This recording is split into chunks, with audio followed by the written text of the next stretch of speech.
আম্মুর হাতের টক ঝাল মিষ্টি ভীষণ মজার তেঁতুলের আচারের রেসিপি শেয়ার করব আজকে। ফ্ল্যাশব্যাক।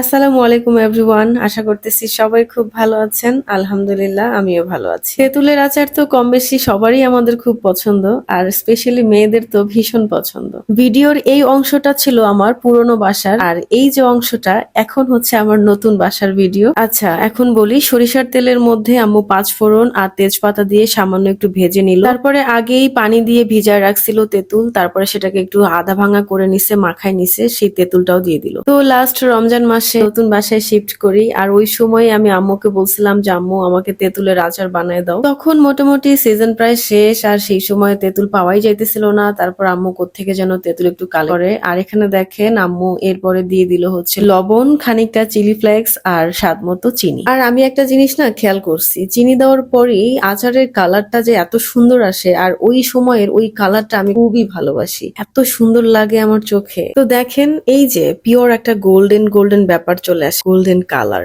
এই কালারটা আমার খুব আই ক্যাচি লাগে। তো দেখেন আম্মু এখানে আচারগুলাকে কন্টিনিউয়াসলি স্প্যাচুলা দিয়ে নাড়তেছিল, যাতে করে কোনোভাবেই পোড়া লেগে না যায়। যেহেতু আচারকে সবসময় আমরা লং টাইম একটা প্রিজার্ভ করে রাখার প্ল্যান করি, সেক্ষেত্রে এটাকে ভালোভাবে রান্না করাটা যেমন জরুরি, সেই সাথে এখানে ভিনেগার দেওয়াটাও কিন্তু জরুরি, কারণ ভিনেগার দিলে লং টাইম আচারটা ভালো থাকে। প্রচন্ড গরমের মধ্যে এই চুলার পাড়ে দাঁড়ায় আম্মু কিন্তু কন্টিনিউয়াসলি এটাকে নাড়তেই আছে যাতে করে কোনোভাবেই নিচে পোড়া লেগে না যায়। তো এরপরে দিয়ে দিল এখানে জিরার গুঁড়া, আর জিরার গুঁড়া দেওয়ার পর কি যে সুন্দর একটা স্মেল আসতেছিল, ও মাই গুডনেস। আর দেখেন কি সুন্দর পারফেক্ট একটা কালার আসছে। আর এই আচার তো আমি লম্বা সময় রেখে দেবো আমার কাছে, কারণ আমার তো খিচুড়ির সাথে আচার খাইতে খুব পছন্দ, আর সেটা তো আগেই আপনাদের সাথে শেয়ার করছি। তো ফাইনালি এখন আম্মুর আচার বানানো শেষ, আর এই জারটা আমি কিনছিলাম শুধুমাত্র আচার রাখার জন্য। এই সুন্দর না জারটা? তো আচার বানানো শেষ হইতে না হইতেই আমি বসে পড়ছি খাওয়ার জন্য, আমি খাচ্ছি।